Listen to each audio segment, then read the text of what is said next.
সম্মানিত পুণ্যার্থীগণ, সবাই আমরা অবগত আছি মানব জীবন অত্যন্ত দুর্লভ।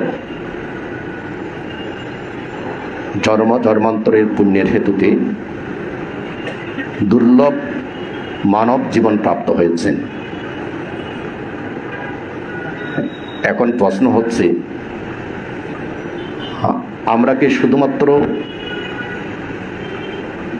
বর্তমান জন্মে মানুষ হয়ে জন্ম নিয়েছি? আমাদের বেশিরভাগ মানুষের চিন্তা চেতনা হচ্ছে শুধুমাত্র বর্তমান জন্মকে নিয়ে, অর্থাৎ এই বর্তমান জন্মটাকে আমরা নিত্য মনে করে থাকি।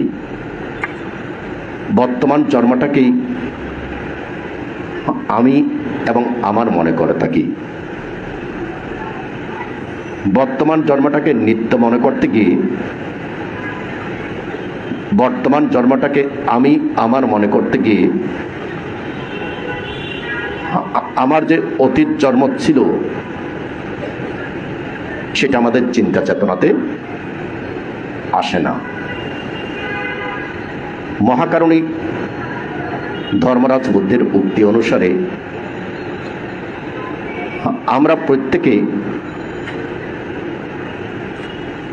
100 জন্ম, 1000 জন্ম, 1 লক্ষ জন্ম, 1 কোটি জন্ম, লক্ষ কোটি জন্ম, কোটি কোটি জন্ম জন্মগ্রহণ করেছি। ভগবান বুদ্ধ যখন সংখ্যা দিয়ে বলা যাবে না, তখন ভগবান বুদ্ধ কি বলেছেন? ভগবান বুদ্ধ বলেছেন, প্রত্যেক মানুষ তারা কল্প কল্পান্তরে অসংখ্য অসংখ্য কল্প থেকে জন্মগ্রহণ করে আসছেন। অসংখ্য কল্পে তারা মানুষ হয়েছেন।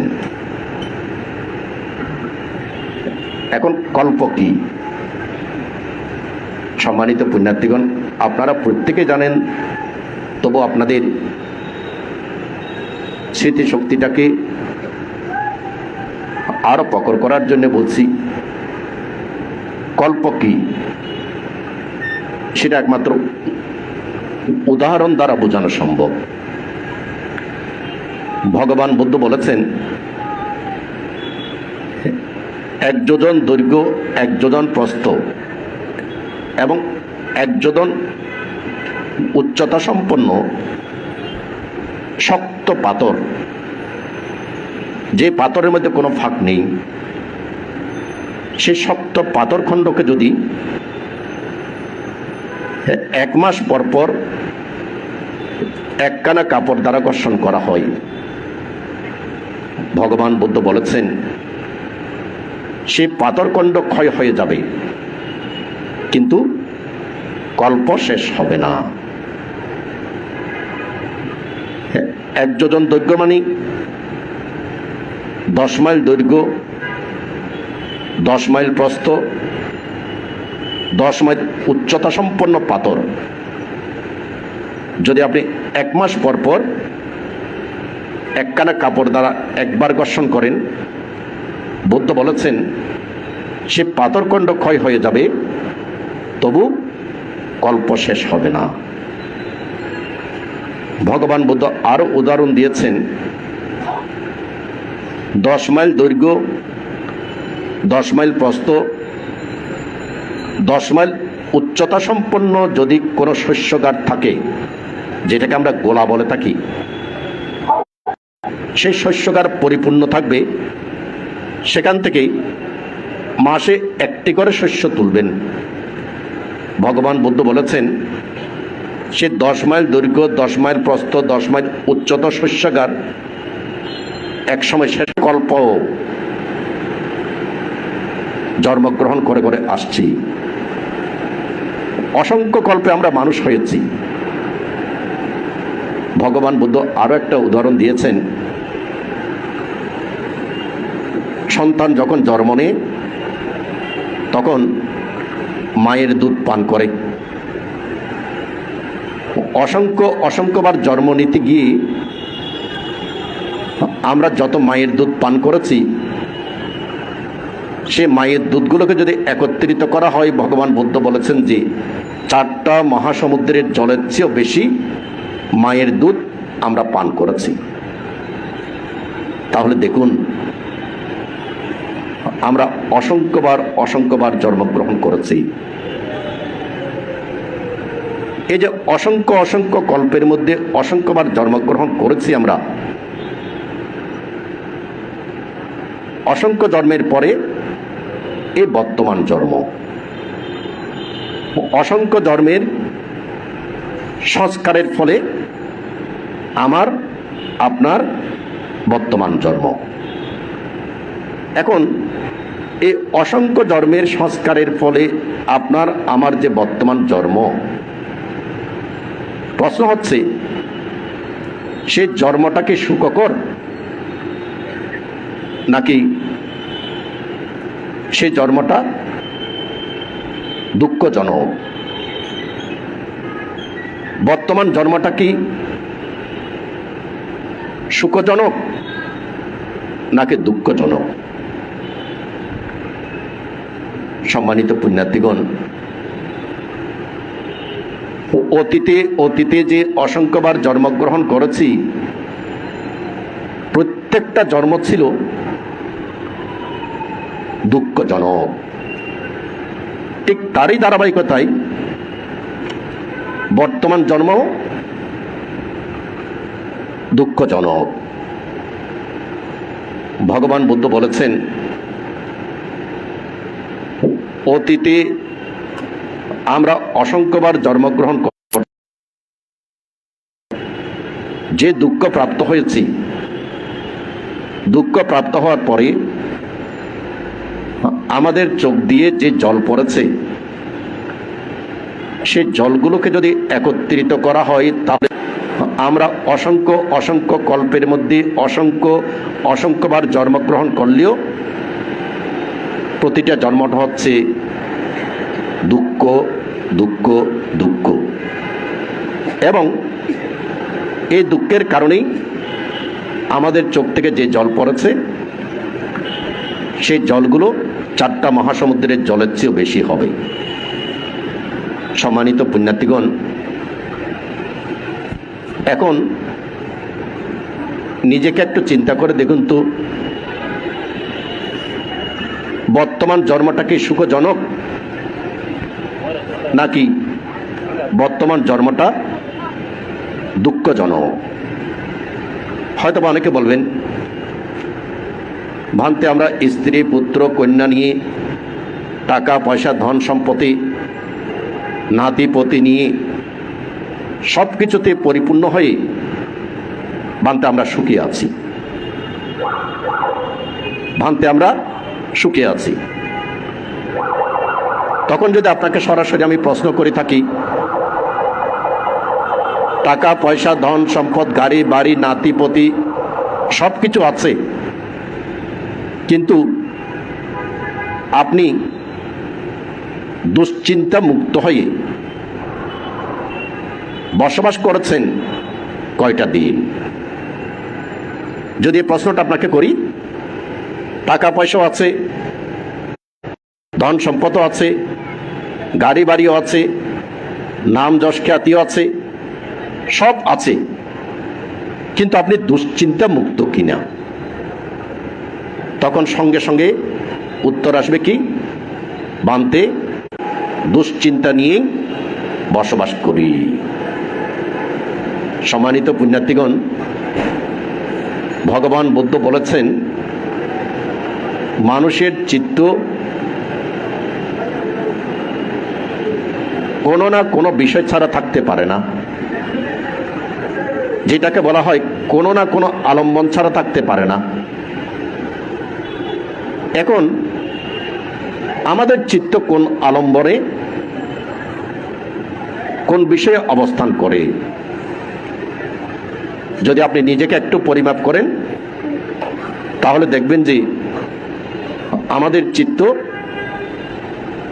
দুশ্চিন্তা নিয়েই সদা সর্বদা অবস্থান করে।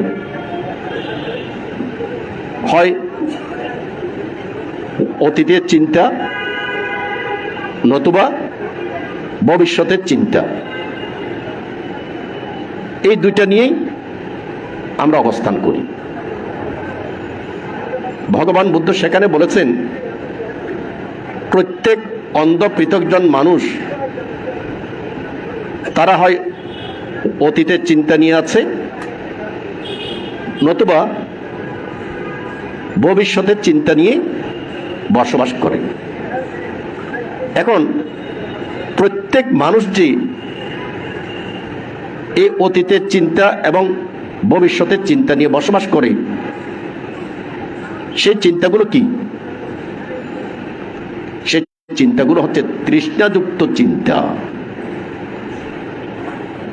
যেহেতু তৃষ্ণাযুক্ত চিন্তা, সেহেতু এই দুশ্চিন্তা মানুষকে ক্ষতবিক্ষত করে দিচ্ছে।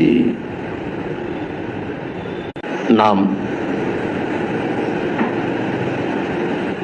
এই রূপ আমাদের যে শরীর, এই শরীরটাকে বাস্তবিকত্বে ধ্বংস করছে কে? এই শরীরটাকে ধ্বংস করছে আমাদের চিন্তা বা দুশ্চিন্তা। আমাদের দুশ্চিন্তাই আমাদের শরীরটাকে নষ্ট করে দিচ্ছে। দেখুন, মানুষের মধ্যে প্রেসার রোগ কেন সৃষ্টি হচ্ছে?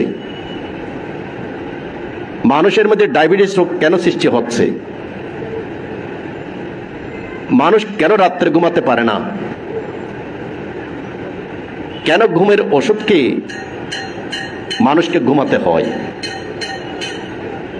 তার একটাই উত্তর, উত্তরটা হচ্ছে কি? দুশ্চিন্তার কারণেই প্রেসার, দুশ্চিন্তার কারণেই ডায়াবেটিস, দুশ্চিন্তার কারণেই হার্ট ডিজিজ, দুশ্চিন্তার কারণে রাত্রে ঘুমাতে পারেন না, দুশ্চিন্তার কারণে হজম শক্তি কম, দুশ্চিন্তার কারণে গ্যাস্ট্রিক রোগ, দুশ্চিন্তার কারণেই আলসার রোগ। তাহলে আমাদের এই শরীরটাকে ধ্বংস করে দিচ্ছে কে? আমাদের দুশ্চিন্তা। সম্মানিত পুণ্যার্থীগণ, ভগবান বুদ্ধ তাই বলেছেন, যারা এভাবে এবং ভবিষ্যৎকে নিয়ে সদা সর্বদা বসবাস করে, যারা বর্তমানকে নিয়ে বসবাস করে না, তাদের জীবন দুঃখময়। যেমন কিছুক্ষণ আগে আপনার চিত্তটাকে আপনি অতীতেও রাখতে পারবেন না, ভবিষ্যৎ চিন্তা ভবিষ্যৎ পরিকল্পনাতেও রাখতে পারবেন না। শুধুমাত্র আপনার মনকে আপনি একটা আলম্বনে রাখতে হবে, শ্বাস টানছি, শ্বাস ফেলছি, পেট কমছে, পেট উঠছে, এই একটা আলম্বনেই আপনার মনকে রাখার শিক্ষা দিয়েছে। এই একটা আলম্বনে রাখার শিক্ষাটা মানে কি?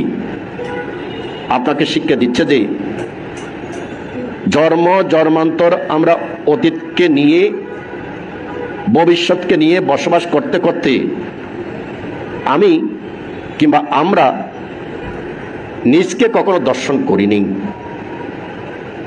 যেহেতু নিজকে দর্শন করিনি, সেহেতু আমরা সদা সর্বদা দুঃখের সাগরে ভাসমান। কিন্তু যারা জ্ঞানী মানুষ, তারা অতীতে অবস্থান করেন না, ভবিষ্যৎ বর্তমানে অবস্থান করেন।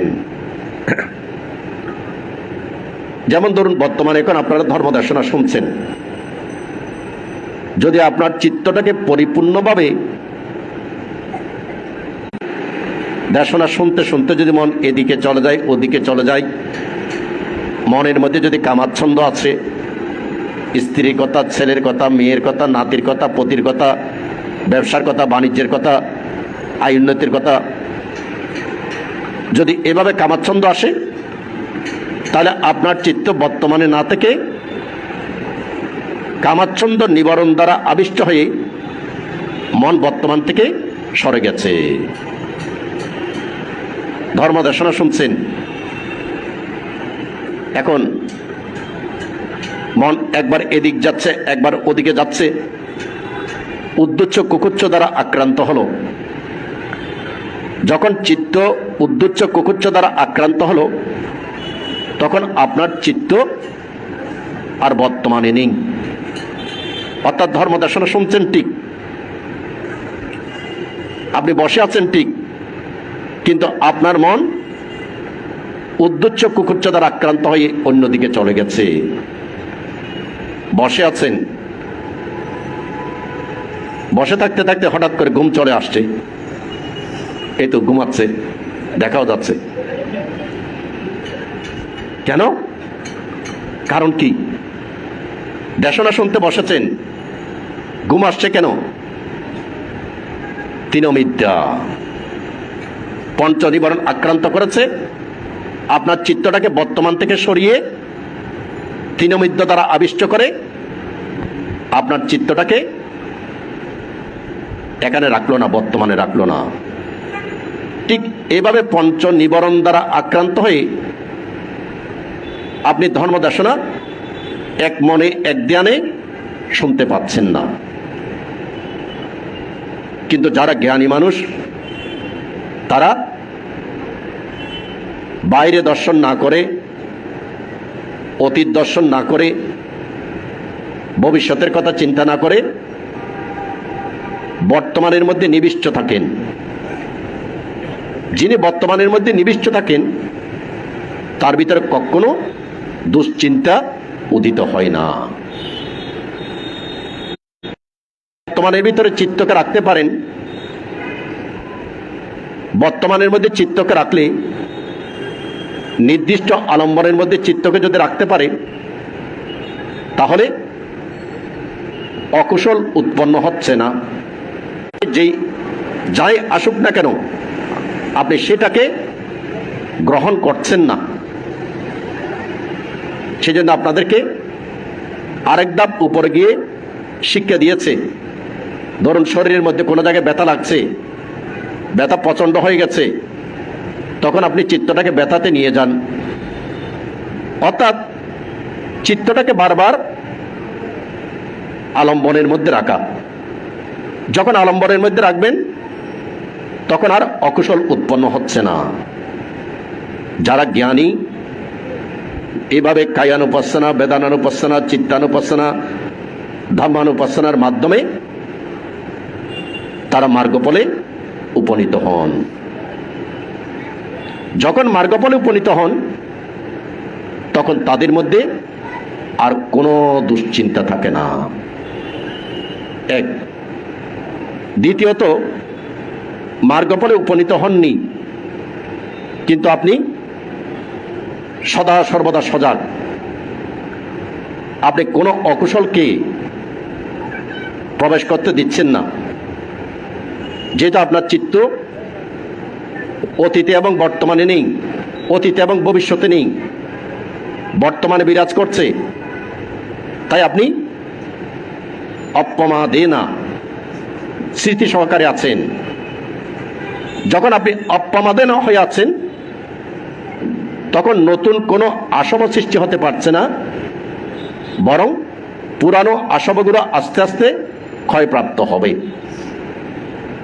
এক, যারা মার্গফল প্রাপ্ত হয়েছেন। দুই, যারা আসবাকে ক্ষয় করে চলেছেন, তারা কিন্তু দুশ্চিন্তা মুক্ত। কিন্তু আমরা যারা অন্ধ পৃথকজন, আমরা সদা সর্বদা কি নিয়ে অবস্থান করি? সদা সর্বদা আমরা চিন্তা নিয়ে অবস্থান করি। চিন্তা নিয়ে অবস্থান করাটাই হচ্ছে আমাদের অভ্যাস আমাদের সংস্কার। এটা হচ্ছে কার কাজ? অজ্ঞানীদের কাজ। পুণ্যার্থীগণ, মহাকারণিক ভগবান বুদ্ধ কিন্তু সব সময় জ্ঞান লাভের শিক্ষা দিয়েছেন, প্রজ্ঞা লাভের শিক্ষা দিয়েছেন। নিজের কল্যাণও করে,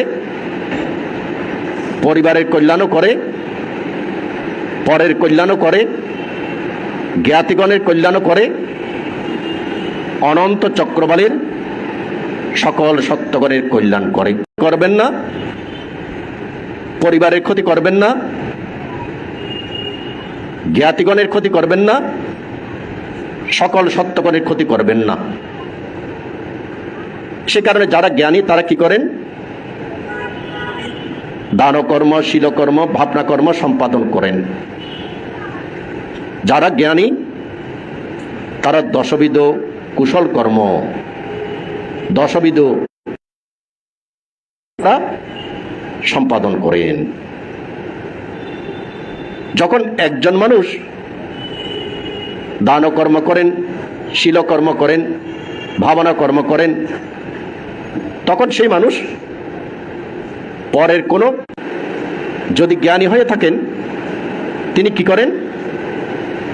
নিজের পরিবারের অপরাপর সদস্যদেরকে, স্ত্রী, পুত্র, কন্যা, পরিবারের সদস্য যারা আছে ঠিক তাদেরকেও দানকর্ম সম্পাদনে, শীলকর্ম সম্পাদনে, ভাবনাকর্ম সম্পাদনে উদ্বুদ্ধ করেন এবং পরিবারকে দানশীল ভাবনা কর্মের মাধ্যমেই তারা পরিবেষ্টিত রাখেন। শুধুমাত্র পরিবারকে নয়, যারা জ্ঞানী মানুষ তারা বন্ধু বান্ধব, পাড়া প্রতিবেশী, জ্ঞাতিগণ তাদেরকেও চেষ্টা করেন যে যেন তারাও কুশল কর্ম সম্পাদন করেন, যেন তারাও পুণ্যকর্ম সম্পাদন করেন। এটা হচ্ছে জ্ঞানীগণের লক্ষণ, এটা হচ্ছে জ্ঞানীগণের কাজ। তাই মহাকারণিক ভগবান বুদ্ধ জ্ঞানীগণের প্রশংসা করেছেন। মহাকারণিক ভগবান বুদ্ধ আমাদেরকে বলেছেন, মূর্খের জ্ঞান তার অনত্যই ডেকে আনে। এই বিষয়টা বুঝে নেবেন। কি বলেছেন এখানে মহাকারণিক বুদ্ধ? মূর্খের জ্ঞান তার অনত্যই ডেকে আনে। এখানে বুদ্ধ বলেছেন যে ধরুন একজন মানুষ জ্ঞানী, সে জ্ঞানী বোঝাতে লেখাপড়ায় সুশিক্ষিত, লেখাপড়ায় ডাক্তার, ইঞ্জিনিয়ার, প্রফেসর, সর্বোচ্চ ডিগ্রিধারী, কিন্তু সে জ্ঞানী মানুষটা যদি মূর্খ হয়, বুদ্ধ বলেছেন যে সে জ্ঞান তার ধ্বংসের কারণ। কিভাবে সে জ্ঞান ধ্বংসের কারণ? যেমন ধরুন আপনার ছেলেকে আপনি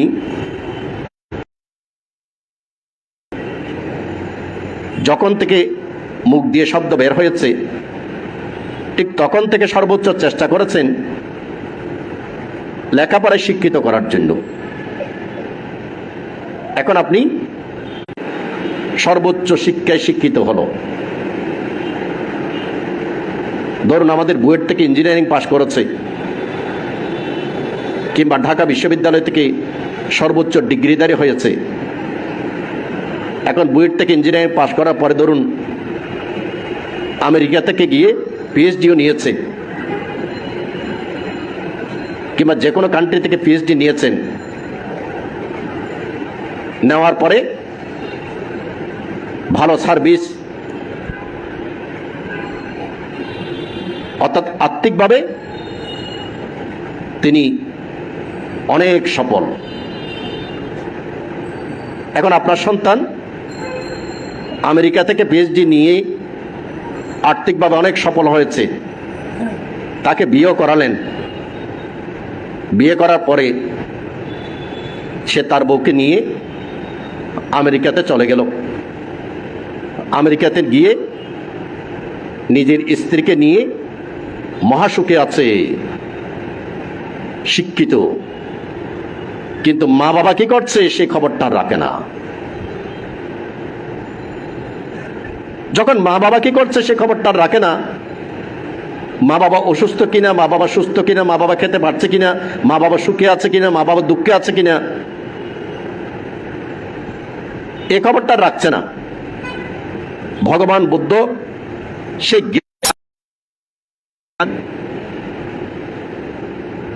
তাহলে সে মূর্খ জ্ঞানী পিএইচডি নিয়ে আমেরিকাতে যতই সুখে থাকুক না কেন, বুদ্ধ বলেছেন যে তার এই জ্ঞানটা তাকে কি করবে, অনর্থের কারণ সেই সন্তান কখনো কোনোদিন সুখী হতে পারে না। আমাদের গুরুবান্তে সবসময় একটা কথা বলতেন, সেটা হচ্ছে কি, বৌদ্ধকে যদি আপনি স্বয়ং দান না করেন, বৌদ্ধকে যদি আপনি পূজা না করেন, তাহলে আপনার কিন্তু কোনো পাপ হবে না, কোনো পাপ হবে না। কিন্তু মা বাবাকে যদি আপনি সেবা পরিচর্যা আহার না করেন, তাহলে নিশ্চিত আপনার পাপ হবে। কারণ মা বাবাকে সেবা পরিচর্যা করা এটা আপনার দায়িত্ব, কর্তব্য, এটা আপনার দায়িত্ব, কর্তব্য। তাহলে দেখুন, জ্ঞানী হলো ঠিক, মূর্খ জ্ঞানী, মূর্খ জ্ঞানী হওয়াতে সে মা বাবার সেবা পরিচর্যা করছে না। সে কারণেই তার যে অকুশলটা সৃষ্টি হচ্ছে, বুদ্ধ বলেছেন যে সেই অকুশলের কারণে প্রতিনিয়ত তার অধপতন হবে। এক, দ্বিতীয়ত হচ্ছে সংসারটা হচ্ছে, পরিবারটা হচ্ছে পিতা মাতা ভাই বোনকে নিয়ে। এখন আপনার সন্তান লেখাপড়ায় সুশিক্ষিত, লেখাপড়ায় শিক্ষিত হলো, লেখাপড়ায় শিক্ষিত হওয়ার পরে এক ভাই আরেক ভাইয়ের সঙ্গে দ্বন্দ্ব যুদ্ধে লেগে গেল। এক ভাই আরেক ভাইয়ের মুখ চেহারা দেখতে পারে না, এক ভাই আরেক ভাইয়ের এক হাত জায়গা নিয়ে ঠেলাঠেলি করা শুরু করে দিল। কিন্তু সে সন্তানটা লেখাপড়ায় শিক্ষিত। এখন লেখাপড়ায় শিক্ষিত ঠিক, শিক্ষিত হয়ে সে কি করছে, টাকা পয়সা ধন সম্পদ সব আছে, বাড়ি গাড়ি সব আছে, কিন্তু আপন ভাই বোনের মধ্যে দ্বন্দ্ব, আপন ভাই বোনের মধ্যে দ্বন্দ্ব। ভগবান বুদ্ধ বলছেন যে সে লোক হচ্ছে মূর্খ জ্ঞানী, যে নিজের ভাই বোনের সুখের কারণ পর্যন্ত হতে পারছে না। যখন ভাই বোনের সুখের কারণ হতে পারছেন না আপনি, বরং ভাই বোনের দুঃখের কারণ হচ্ছেন, ভাই ভাইয়ে কেচ করে একে অপরের দুঃখের কারণ হয়ে গেলেন, তাহলে সেক্ষেত্রে ভগবান বুদ্ধ বলছেন যে মূর্খ জ্ঞানী, এই মূর্খ জ্ঞানী তার এই জ্ঞান তার অনর্থের মূল, ধ্বংসের মূল। কারণ সে লোক কি করছে, সে লোক উচ্চ শিক্ষা শিখে বোনকে ক্ষতি করার কাজে। এই কারণেই মহাকারণিক বুদ্ধ এখানে বলছেন যে যে শিক্ষা দ্বারা আপনি আপনার ভাইকে ক্ষতি করছেন, বোনকে ক্ষতি করছেন, সেই শিক্ষাটা আপনার ধ্বংসের মূল, অনর্থের মূল। তৃতীয়ত হচ্ছে আপনি উচ্চশিক্ষায় শিক্ষিত হলেন, টাকা পয়সা ধন সম্পদ বাড়ি গাড়ি আপনার সব আছে, কিন্তু আপনার কোনো জ্ঞাতির আপনি সুখে দুঃখে তো নেই, বরং আপনি জ্ঞাতিকে ক্ষতি করছেন। এরকম কিন্তু আমাদের মধ্যে শিক্ষিত অনেক অনেক শিক্ষিত, লেখাপড়ায় শিক্ষিত, টাকা পয়সায় প্রতিষ্ঠিত, কিন্তু জ্ঞাতিদের সুখে দুঃখে নেই, জ্ঞাতিদের কোনো উপকারে নেই, বরং জ্ঞাতিদের অপকারে আছে। ভগবান বুদ্ধ তাকেও বলেছেন যে মূর্খ জ্ঞানী, সে তার জ্ঞান দিয়ে জ্ঞাতিগণকে ক্ষতি করছে। এই যে জ্ঞান দিয়ে জ্ঞাতিগণকে ক্ষতি করছে, এই ক্ষতি করার কারণে তার এই জ্ঞানটা হচ্ছে ধ্বংসের কারণ, তার এই জ্ঞানটা হচ্ছে অনর্থের কারণ। তারপরে মহাকারণিক বুদ্ধ বললেন, মূর্খ জ্ঞানীগণ প্রতিবেশীরও ক্ষতি করে থাকেন। আপনি টাকা পয়সা ধন সম্পদে প্রতিষ্ঠিত হয়ে নিয়ে অনেক উচ্চ স্তরে অবস্থান করেন বলে আপনার প্রতিবেশীকে যদি আপনি অবজ্ঞা করেন, তাহলে ভগবান বুদ্ধ সেক্ষেত্রে বলেছেন যে আপনার এই জ্ঞান এই প্রতিবেশীকে অবজ্ঞা। জ্ঞানী হলেন, টাকা পয়সা ধন সম্পদ বাড়ি গাড়ি, ভালো অফিসে চাকরি করেন, নাম যশ খ্যাতি সব আছে, ভিক্ষু সংঘকে শ্রদ্ধা করেন না, নিজের ধর্ম নিজে পালন করেন না, ভিক্ষু সংঘকে শুধু শ্রদ্ধা করেন না তা নয়, অনেক মূর্খ জ্ঞানী আছে বিহারকে নিয়ে রাজনীতি করে। কারণ বড়ুয়াদের রাজনীতির প্রধান ক্ষেত্র হচ্ছে বিহার, আর না হয় না মোল্লার দুয়ার মসজিদ পর্যন্ত, আর বড়ুয়ালো দৌড় দিয়ে কেমন না টানাটানি করেন, ধাক্কা ধাক্কি করেন। তাহলে আপনি উচ্চশিক্ষায় শিক্ষিত হলেন, আপনি উচ্চশিক্ষায় শিক্ষিত হওয়ার পরে আপনি বিহার নিয়ে দলাদলি, বিহার নিয়ে রাজনীতি, বৌদ্ধ ধর্ম সংঘকে আপনি শ্রদ্ধা সম্মান করছেন না, তখন আপনার এই শিক্ষাটা আপনার জন্য অনর্থের কারণ, আপনার এই শিক্ষাটা আপনার ধ্বংসের কারণ। ভগবান বুদ্ধের সময় ভগবান বুদ্ধের শিষ্য মহামোগ্গলায়ন স্থবির এবং লক্ষণ স্থবির একদিন তারা পিণ্ডাচরণে গেলেন। পিণ্ডাচরণ থেকে আসার পথে হঠাৎ করে মহামোগ্গলায়ন স্থবির এক প্রেতকে দেখল, বিভৎস প্রেত। সে প্রেত কি করছে? সে প্রেত অবিরত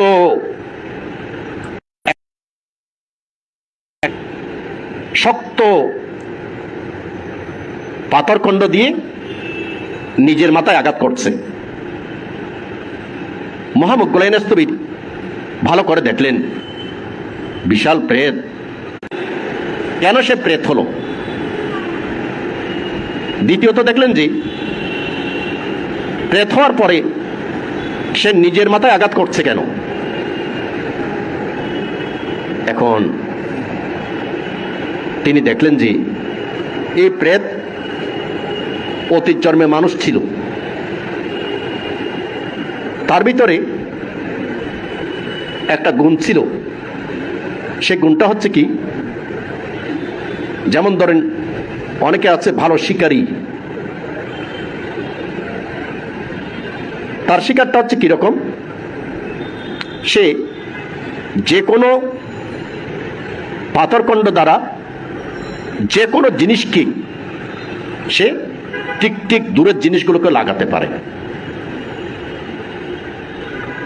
তখন একদিন তিনি তাকে যে এই শিক্ষাটা দিয়েছেন তাকে জিজ্ঞাসা করলেন, আমার এই বিদ্যাটা আমি কোথায় ব্যবহার করব?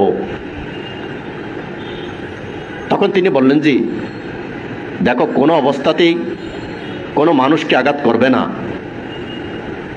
যদি কোনো মানুষকে আঘাত করো তাহলে তুমি সাজাপ্রাপ্ত হবে। আবার বললেন যে, কোনো পশু পাখিকে, গৃহপালিত পশু পাখিকে, গরু, ছাগল, হাঁস, মুরগি, কবুতর, এভাবে কোনো প্রাণীকে তুমি আঘাত করবে না। যদি আঘাত করো তাহলে তোমাকে সাজাপ্রাপ্ত হতে হবে, অর্থদণ্ড দিতে হবে। এখন সে মনে রাখলো। একদিন সে হাঁটতে হাঁটতে এক জায়গায় যাচ্ছে, হঠাৎ করে দূর থেকে দেখলো একজন সন্ন্যাসী, সংসার ত্যাগী, একজন ভিক্ষু। এখন সে চিনল যে এ ব্রহ্মচারী সংসার ত্যাগী। তৎকালীন সময়ে যারা সংসার ত্যাগ করতেন, সেই কারণে তার মাথায় আসলো যে যেহেতু সে সংসার ত্যাগী, তার কোনো আত্মীয় নেই, স্বজন নেই, পরিবার নেই, কিছু নেই, দেশ দেশান্তর অতিক্রম করে সে এখানে এসেছে। আমি যদি তাকে আঘাত করি তাহলে আমাকে কেউ শাস্তিও দেবে না এবং তার পাশে এসে বলার মতো কেউ থাকবেও না। সে কি করলো? অনেক দূর থেকে সে ব্রহ্মচারীর মাথায় আঘাত করল। ব্রহ্মচারীর মাথায় আঘাত করার সঙ্গে সঙ্গে তিনি মৃত্যুবরণ করলেন। অরহত মহামুগ্গলাইন স্থবির দেখলো যে এই কর্মের কারণেই সেই লোকটি মৃত্যুর পরে প্রেত হয়েছে। প্রেত হয়ে সে নিজের মাথায় অবিরত আঘাত করছে। এখন এই ঘটনার সঙ্গে সঙ্গতি রেখে যদি আমরা যদি নিজেদেরকে একটু পরিমাপ করি, ধরুন আপনার ভিতরে অনেক গুণ আছে, লেখাপড়ার গুণ, শিল্প গুণ, ব্যবসার গুণ, আপনার ভিতরে অনেক গুণ আছে। এখন আপনি সেই গুণটাকে ব্যবহার করলেন আরেকজনের ক্ষতি করার কাজে। আপনার গুণের কারণে আরেকজনের ক্ষতিগ্রস্ত হলো। এই যে আপনার গুণের কারণে আরেকজনের ক্ষতিগ্রস্ত হলো, সেটা পিতামাতা হোক, ভাই বোন, কিংবা পাড়া প্রতিবেশী, কিংবা জ্ঞাতি, কিংবা স্বধর্ম, কিংবা যে কোনো সত্য, আপনার এই যে আপনার গুণের কারণে ক্ষতিগ্রস্ত হলো, এটাকেই বুদ্ধ বলছেন যে কর্মটা আপনি করেছেন, এই কর্মের কারণে আপনার নিজের মাথায় নিজে আপনি আঘাত করেছেন। গুণের কারণে, শিক্ষার কারণে হোক, ব্যবসার কারণে হোক, যে গুণ আপনার আছে, সেই গুণের কারণে আপনার পারমিকে আপনি আরো অনেক বিকশিত করতে পারতেন। আপনার পারমিকে আপনি বিকশিত কিভাবে করবেন? পরের কল্যাণের মাধ্যমে। এখন পরের কল্যাণের মাধ্যমে আপনি বিদ্যাটাকে পরের কল্যাণে ব্যবহার করলেন না, আপনি বিদ্যাটাকে ব্যবহার করলেন পরের ক্ষতির কাজে। বুদ্ধ এখানে সেটাই বলেছেন যে ধর্মপদের এই গাথার মধ্যে তিনি এটাই বলেছেন যে এই যে পরের ক্ষতির কাজে আপনি নিজের বিদ্যাটাকে ব্যবহার করেছেন, এটা আপনি নিজের মাথায় নিজে আঘাত করলেন এবং এটাই হচ্ছে আপনার পারমিকে আপনি ধ্বংস করলেন। আপনার বিকশিত হওয়াটাকে আপনি স্তব্ধ করে দিলেন। সম্মানিত পুণ্যার্থীগণ, যেমন ধরুন আমি ধরে নিলাম এই পৃথিবীর সর্বশ্রেষ্ঠ বিজ্ঞানী, যিনি লেখাপড়ায় একেবারে শ্রেষ্ঠদের মধ্যে একজন, শ্রেষ্ঠ বিজ্ঞানী, তিনি তার সেই জ্ঞানটাকে তিনি কোন কাজে ব্যয় করলেন? তিনি পারমাণবিক বোমা বানানোর কাজে ব্যয় করলেন। শ্রেষ্ঠ বিজ্ঞানী কিন্তু, কারণ শ্রেষ্ঠ বিজ্ঞানী ছাড়া পারমাণবিক বোমা বানানো সম্ভব নয়, রকেট লঞ্চার এগুলো বানানো সম্ভব নয়। তাহলে শ্রেষ্ঠ বিজ্ঞানী হয়ে সে পারমাণবিক বোমা বানালো, রকেট লঞ্চার বানালো, অপরকে মারার সুখের কারণ নাকি দুঃখের কারণ? দুঃখের কারণ। এই জ্ঞানটা তার দুঃখের কারণ। ধরুন বাংলাদেশের মধ্যে যারা ঋণখেলাপি, তারা কি কেউ মূর্খ, চাষাবুষা? একজনও চাষাবুষা নেই। তারা বাংলাদেশের মধ্যে যারা সবচেয়ে বেশি জ্ঞানী, তারাই সবচেয়ে বড় ঋণখেলাপি। তারাই বাংলাদেশের টাকা নিয়ে কানাডাতে, আমেরিকাতে, সিঙ্গাপুরে, বিভিন্ন জায়গায় তারাই দেশের টাকাকে তছরূপ করে ব্যাংক থেকে ঋণ নিয়ে বিদেশে পাচার করে দিচ্ছে। তাহলে একটু চিন্তা করে দেখেন তো, তারা তো সবাই জ্ঞানী, কিন্তু কোন ধরনের জ্ঞানী? মূর্খ জ্ঞানী। মূর্খ জ্ঞানী বলে সে কি ক্ষতি করছে?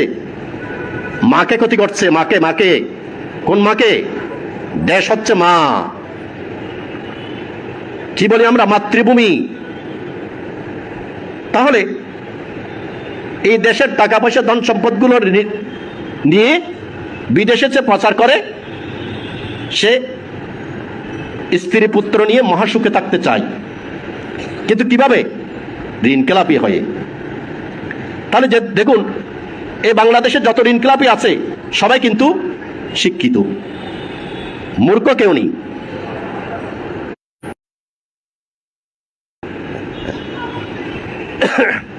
তাহলে ভগবান বুদ্ধ এখানে সেই শিক্ষাটা দিয়েছেন, সে তার জ্ঞানটাকে,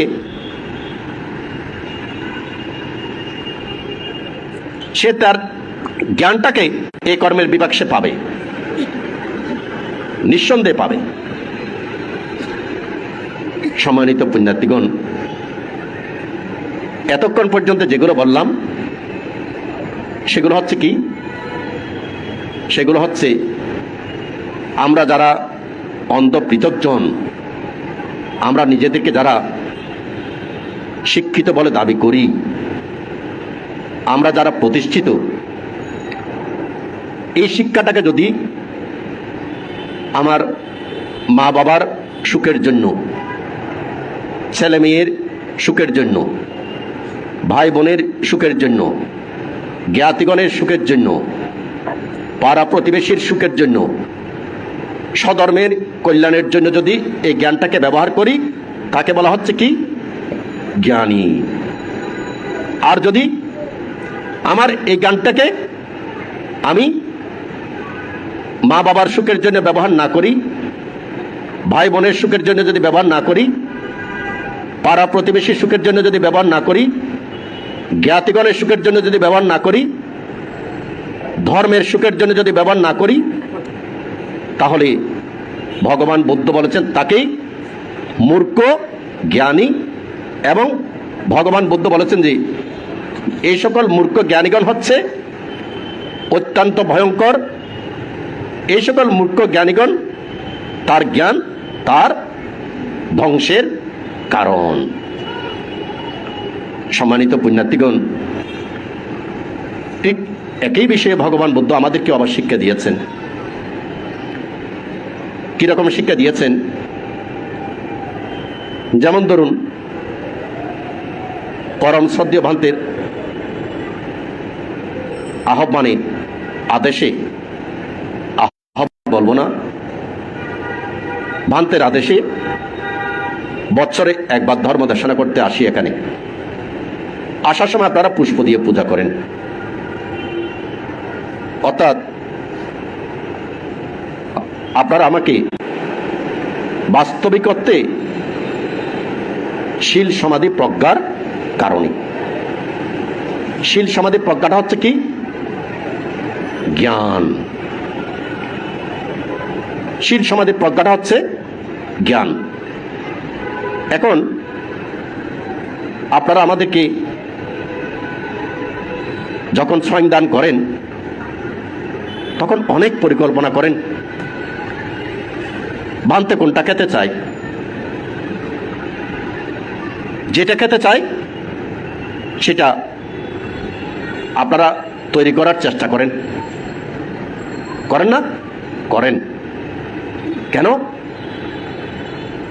আপনারা ভান থেকে শ্রদ্ধা সম্মান করেন। আবার ধরুন আমি এখন এখানে দেশনা করছি, আপনারা একেবারে পিন পতনের শব্দ নিয়েই এক মনে শুনছেন, এটাও একটা কিন্তু শ্রদ্ধা, সম্মান করছেন। এখন আপনারা উপাসক উপাসিকা পায়া চাক্কাবান থেকে আপনারা একেবারে খুব শ্রদ্ধা সম্মান পূজার আসনে বসিয়েছেন।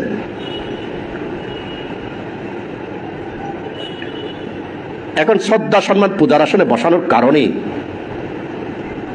আমার ভিতরে দিনকে দিন শ্রেষ্ঠত্ব লাভের আকাঙ্ক্ষা উৎপন্ন হলো।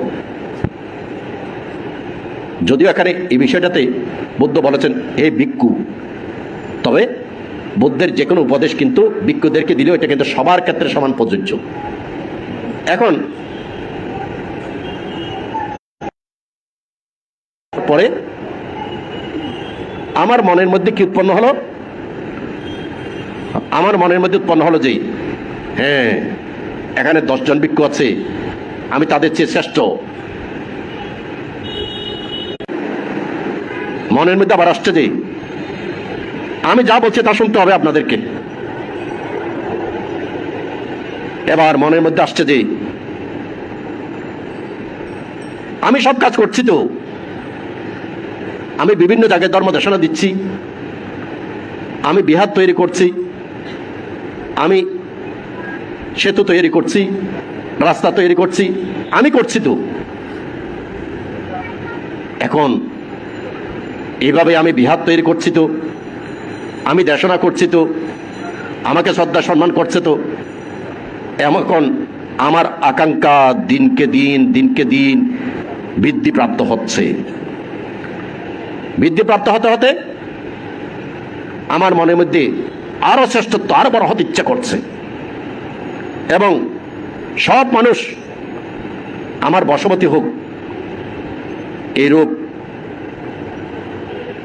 দুরাকাঙ্ক্ষা সৃষ্টি হলো আমার। এবং আমি নিজে মনে করি যে পায়া চাক্কা ভিক্ষু আমি অনেক বড়, তো আমি অনেক জ্ঞানী, তো এই আকাঙ্ক্ষাগুলো আমার ভিতর উৎপন্ন হয়ে গেল।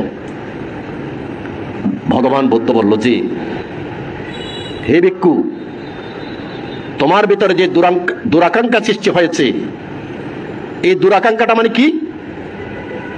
অহংকার। এই দুরাকাঙ্ক্ষাটা মানে কি? ভগবান বুদ্ধ বলছেন যে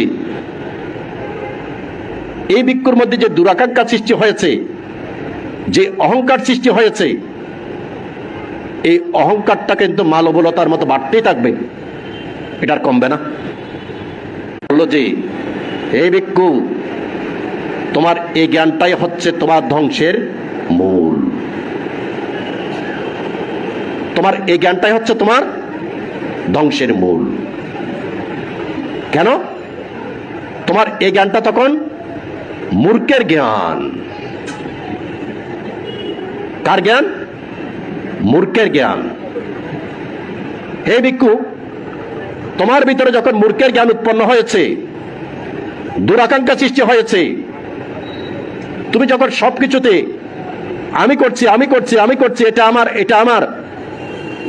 আমার ধর্ম দেশনা ভালো, আমি বই লিখছি, এভাবে যখন তোমার ভিতরে দুরাকাঙ্ক্ষাটা যখন দিনকে দিন শক্তিশালী হচ্ছে, তখন তোমার এই জ্ঞানটা হয়ে গেল মূর্খের জ্ঞান, এবং এই মূর্খের জ্ঞানটাই হচ্ছে তোমার নরকে যাওয়ার রাস্তা।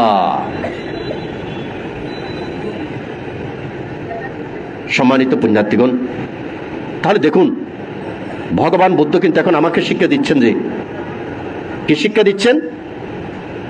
শিক্ষা দিচ্ছেন যে যদি তুমি প্রকৃত জ্ঞানী হও তাহলে তুমি সর্বপ্রথম তুমি সত্যকে উপলব্ধি করো। এখানে সত্যকে উপলব্ধি করা মানে কি? যখন আমি চিন্তা করব যে আমি পায়া চাক্কা বিক্ষ অমুক, আমি পায়া চাক্কা বিক্ষ অমুক, আমি পায়া চাক্কা বিক্ষ অমুক, তখন তো সেখানে আমি এবং আমার নামক সৎকায় দৃষ্টি দ্বারা আমি পরিবেষ্টিত হয়ে গেছি। যখন আমি এবং আমার নামক সৎকায় দৃষ্টিটা যখন শক্তিশালী হয়ে গেছে, ভগবান বুদ্ধ তখন কি বলছেন? হে ভিক্ষু, এই আমি এবং আমার নামক সৎকায় দৃষ্টির কারণে তুমি আমি করছি, আমি করছি, আমি শ্রেষ্ঠ, আমি শ্রেষ্ঠ, তোমার ভিতরে তুমি দুরাকাঙ্ক্ষাকে বৃদ্ধি করেছো, অহংকারকে বৃদ্ধি করেছো, কিন্তু এটা তো সত্য দৃষ্টি নয়। চলছ তুমি যে সত্য দৃষ্টিতে নাই, এটাই হচ্ছে তোমার মূর্খের জ্ঞান। আর যদি আমি সত্য দৃষ্টিতে থাকি, আমি যখন আমাকে দেখব, তখন আমি এখানে আমার পঞ্চস্কন্ধ ছাড়া আমি আর কিছুকেই দেখতে পাবো না। আমি যখন আমাকে দেখব, তখন সর্বপ্রথম যে চেহারাটাকে আমি আয়নাতে দেখছি সেটা হচ্ছে আমার রূপ। এই রূপটা হচ্ছে চারটা উপাদান, সেগুলো আপনারা প্রত্যেকেই জানেন, কারণ প্রত্যেকে শিক্ষিত, সবাই শিক্ষিত হবেন, কিন্তু মূর্খ শিক্ষিত হবেন না। আমাদের মধ্যে কিন্তু মূর্খ শিক্ষিত অনেক বেড়ে গেছে। মূর্খ শিক্ষিত বেড়ে যাওয়ার কারণে আমাদের পরবর্তী প্রজন্মটা এখন কি হচ্ছে এটা কিন্তু আমরা আর বুঝতে পারছি না, কিছু মনে করবেন না। অর্থাৎ পরবর্তী প্রজন্ম বুঝাতে বর্তমান যারা স্কুল কলেজে পড়ছে, এই প্রজন্মটা এখন কি হচ্ছে, কোন পথে যাচ্ছে, এটা মা বাবারা বুঝতে পারেন কিনা আমি জানি না। তবে আমরা বৌদ্ধ ভিক্ষু হিসাবে এখন খুব উদ্বিগ্ন। কেন? বর্তমান প্রজন্ম এখন সকালের ভোরাত দেখে না, সূর্য উদয় তারা দেখে না। বর্তমান প্রজন্ম দিন চলে যাচ্ছে ঘুমে, রাতের মধ্যে তারা প্রহরী হয়ে যায়। রাতের প্রহরী তারা সারা রাত জেগে থাকে, দিনের মধ্যে ঘুমাতে থাকে। স্বাভাবিক একটা জীবন যাপন থেকে আমাদের বর্তমান প্রজন্ম কোথায় চলে যাচ্ছে আপনারা একটু খেয়াল করে দেখেন। এই যে বর্তমান প্রজন্ম যারা স্কুল কলেজে পড়ছে, তারা যে, সবাই বলছি না, বেশিরভাগ সন্তানেরা যে এখন ভুল পথে চলে যাচ্ছে, এই ভুল পথে যাওয়ার পেছনে কারণটা কার? সন্তানের নাকি মা বাবার? মা বাবার। মা বাবার কারণ মা বাবা ছোট কাল থেকে সঠিক শিক্ষাটা দেনই বলেই মা বাবার ভিতরে জ্ঞানী মা বাবা না দেখে নিঃসন্দেহে মূর্খ মা বাবা দেখেছে।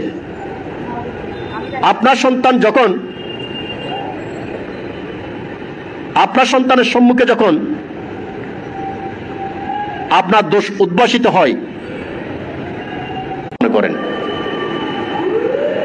এটা আপনি কিভাবে মনে করেন যে আপনার সন্তান ছোটকাল থেকে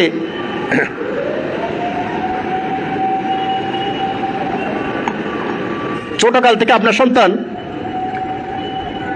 আপনার ভিতরে মূর্খ জ্ঞানী দেখেছে, আপনার ভিতরে দুঃসলিত দেখেছে, স্বামী স্ত্রীর মধ্যে ঝগড়া দেখেছে, মা বাবার মধ্যে রাগারাগি দেখেছে, কোনো কিছু হলেই মা বাবা উত্তেজিত হওয়া দেখেছে, সে সন্তান সেরকম হবে না কেমন হবে? যেটা দেখেছে সেমন ঠিক তেমনই হচ্ছে। তাই দেখুন সম্মানিত পুণ্যার্থীগণ, আসলে খুবই উদ্বিগ্ন যে আমাদের বর্তমান প্রজন্ম যেভাবে দিনকে দিন কোন পথে চলে যাচ্ছে এটা কিন্তু চিন্তা করা যায় না। এই প্রজন্ম নষ্ট হওয়ার পেছনে মূল কারণ হচ্ছে আমাদের পরিবারগুলোর মধ্যে একটা শৃঙ্খলতা নেই। মনে রাখবেন, যে পরিবারের মধ্যে শৃঙ্খলতা থাকবে সেই পরিবারের সন্তান ওই শৃঙ্খলতা দ্বারা, নিয়ম দ্বারা, বিনয় দ্বারা সে আবদ্ধ থাকবে। আপনার পরিবারের মধ্যে যদি শৃঙ্খলা, নিয়ম, বিনয়, ভদ্রতা থাকে, আপনার সন্তান ছোটকাল থেকেই, যখন থেকে সে বুদ্ধি হয়েছে তখন থেকে সে যদি ওই নিয়ম, বিনয়, সততা এগুলো দেখে, তাহলে সেই সন্তান নিয়ম, বিনয় দ্বারা আবিষ্ট হয়ে যায়। সেক্ষেত্রে সব সন্তান না হোক, বেশিরভাগ সন্তান নষ্ট হবে না। তাই সন্তানকে যদি আপনারা বর্তমান যে বিপদে যাচ্ছে ওইখান থেকে যদি ফিরাতে চান, সর্বপ্রথম নিজেই, স্বামী স্ত্রী আপনারা নিজেরাই আগে নিয়মের মধ্যে আসেন, শৃঙ্খলার মধ্যে আসেন, বিনয়ের মধ্যে আসেন, সততার মধ্যে আসেন। মহাকারণিক ভগবান বুদ্ধ এখানে ভিক্ষুদেরকে যে শিক্ষাটা দিচ্ছেন সে শিক্ষাটা হচ্ছে কি, ভিক্ষুদেরকে বলছেন যে যদি তুমি নিজেকে দেখো, যেমন আমি পায়া চাক্কা ভিক্ষু, যদি আমি নিজেকে দেখি, সেক্ষেত্রে যদি আমি আমার এই রূপটাকে দেখতে গিয়ে আমি চারটা উপাদানেই দেখি, পানি, বাতাস, তেজ এবং পতবী। এই চারটা উপাদান যদি আমার ভিতরে দেখি এবং আমি যদি বুঝতে পারি যে আমার এই রূপটা চারটা উপাদানে সৃষ্টি, তখন আমি নামক এই রূপকে নিয়ে আমি কি অহংকার করতে পারি? বুদ্ধ বলছেন যে না, কখনো অহংকার করতে পারে না। যত দুরাকাঙ্ক্ষা, যত অহংকার সৃষ্টি হচ্ছে কাকে নিয়ে? আমিকে নিয়ে। তাহলে যত দুরাকাঙ্ক্ষা, যত অহংকার, যত অকুশল কাকে ভিত্তি করা হচ্ছে? দৃষ্টি থেকেই, সঠিক দৃষ্টিতে যদি তুমি আসো, তুমি যখন রূপকে দেখবে, তুমি চার মহাভূতকে দেখবে। যখন চার মহাভূতকে দেখবে, যখন তুমি রূপ এবং নামকে ছাড়া আর আমি এবং আমারকে দেখবে না, তখন তুমি সৎকারী দৃষ্টি বাদ দিয়ে সত্য দৃষ্টিতে পথ চলছ। তুমি যখন সত্য দৃষ্টিতে পথ চলবে, তোমাকে অষ্টলোকধর্ম তোমাকে আবিষ্ট করতে পারবে না। লাভ অলাভ, যশ অযশ, নিন্দা প্রশংসা, সুখ দুঃখ, এই অষ্টলোকধর্ম আমাকে ক্রমশ বিচলিত করাটা দিনকে দিন কমে যাবে। এবং আমি এবং আমার যেহেতু নেই, সেখানে দুরাকাঙ্ক্ষা সৃষ্টি হবে না এবং তোমার ভিতরে সত্য জাগ্রত হবে।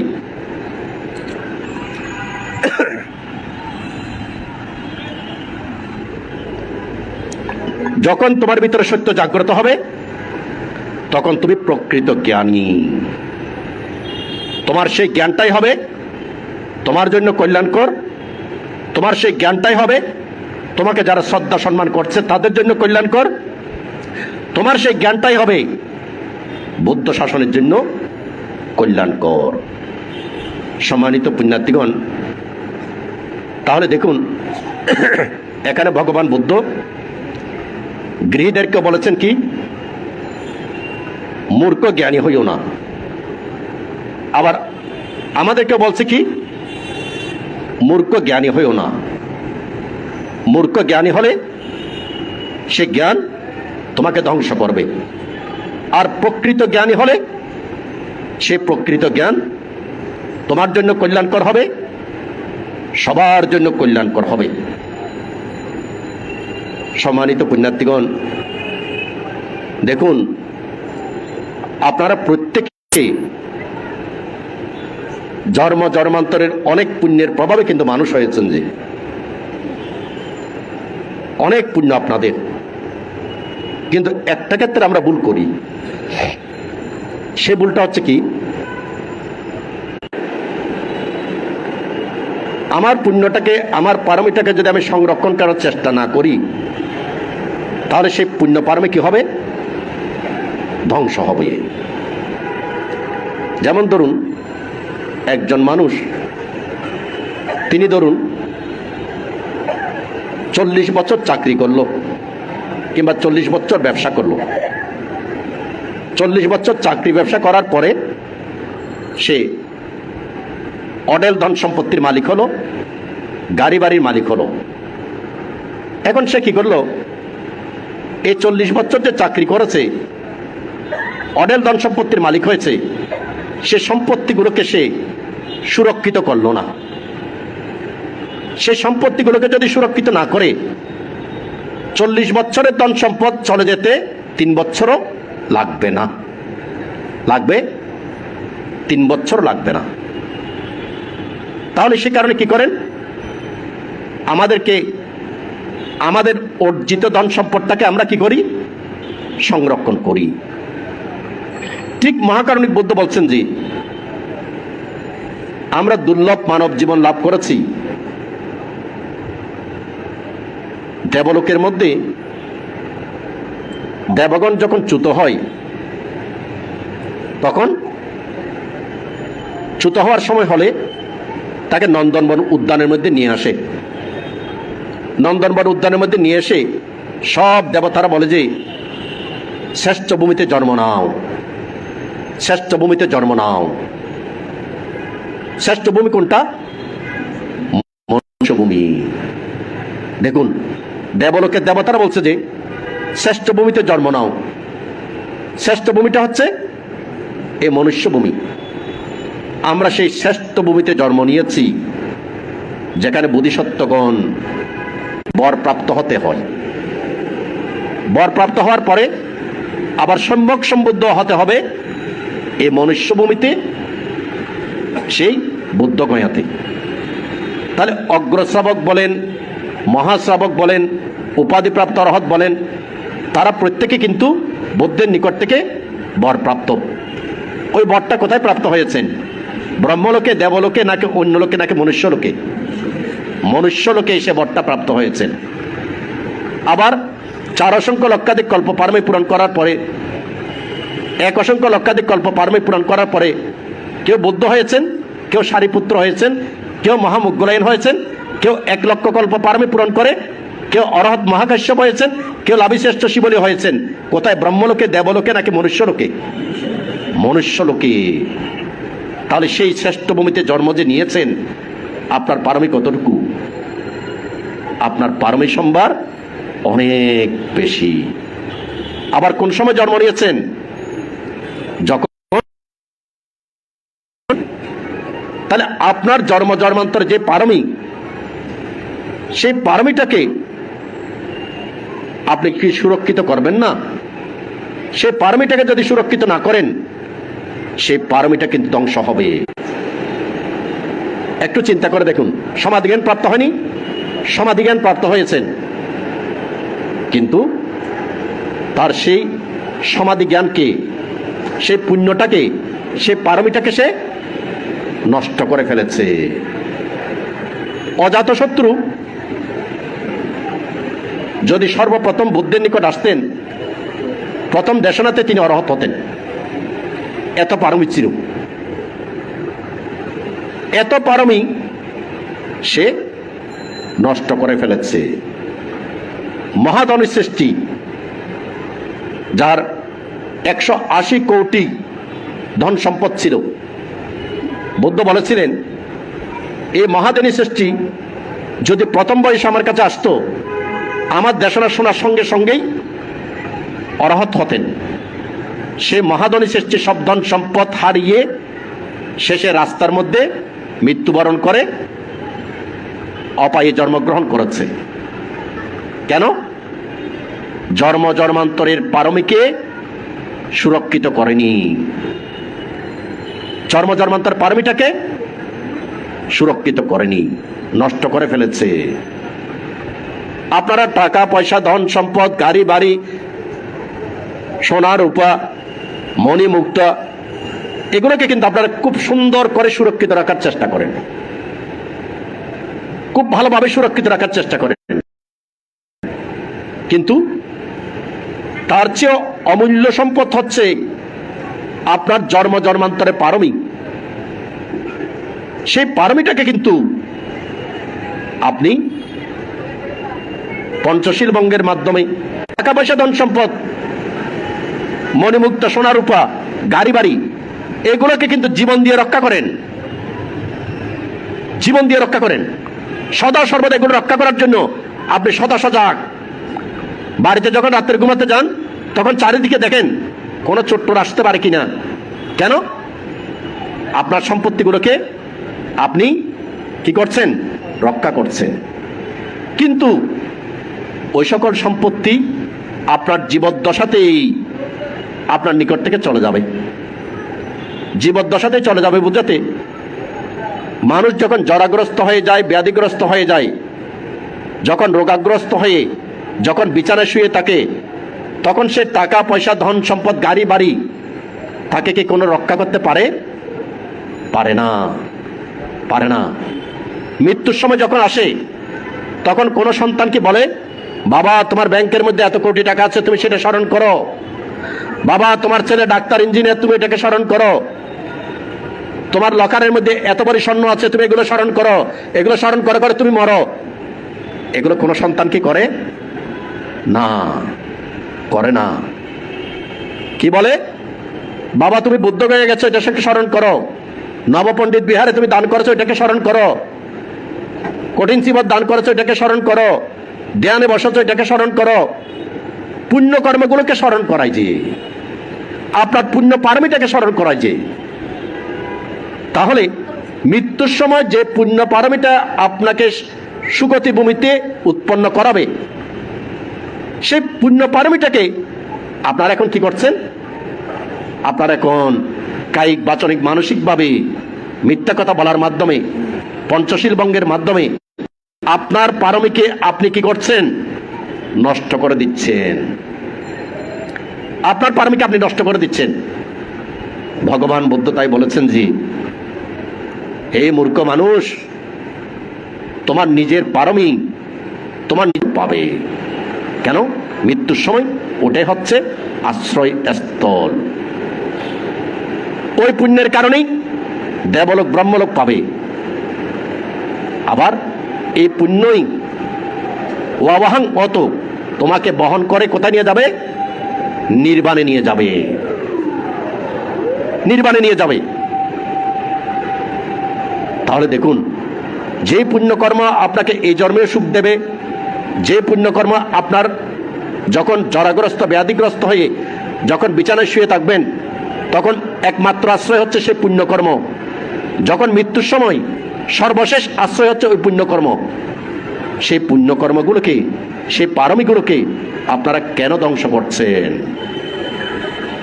একটু চিন্তা করে দেখবেন। আমি অমুক বাবু, আমার নাম যশ খ্যাতি, আমি ভিক্ষু, আমি অমুক, যেই হন না কেন, মনে রাখবেন আপনার পারমিকে আপনি ধ্বংস করবেন না। আপনার পারমিকে আপনি সুরক্ষিত রাখুন। যদি আপনার পারমিকে আপনি সুরক্ষিত রাখতে পারেন, তাহলে আপনি প্রকৃত জ্ঞানী, প্রকৃত জ্ঞানী। আজকের বিষয় হচ্ছে কি? প্রকৃত জ্ঞানী হন, মূর্খ জ্ঞানী হবেন না। যারা মূর্খ জ্ঞানী তারা কি করছেন? টাকা পয়সা, ধন সম্পত্তির লোভে, অহংকারের লোভে, নাম যশ খ্যাতির লোভে কায়িক বাচনিক মানসিকভাবে অকুশল কর্ম করে করে নিজের পারমিকে ধ্বংস করে দিচ্ছেন যারা মূর্খ জ্ঞানী। তাই মূর্খ জ্ঞানী হবেন না, সবাই প্রকৃত জ্ঞানী হন। সম্মানিত পুণ্যার্থীগণ, বর্তমান সময়টা আমাদের বৌদ্ধ শাসনের জন্য অত্যন্ত মঙ্গলজনক। দেখুন, প্রথম দিকে আমরা যখন বলেছি যে গুরুবান্তের শরীরে আমরা কোনো ওষুধ প্রয়োগ করিনি, তখন হয়তো বা অনেকেই অবিশ্বাস করেছেন।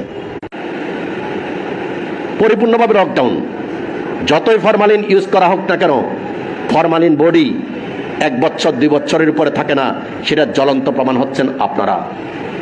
কেন? আমাদের পরম শ্রদ্ধেয় সংঘনায়ক সংঘরাজ ধর্মসেন মহাস্তবীর মহোদয়কে শত চেষ্টা করেও কি 1 বছরের অধিক রাখতে পেরেছেন? আমাদের পরম শ্রদ্ধেয় সংঘনায়ক, ওনাকে কি শত চেষ্টা করেও 2 বছরের বেশি রাখতে পেরেছেন? কারণ ফরমালিনের একটা ডিউরেশন আছে।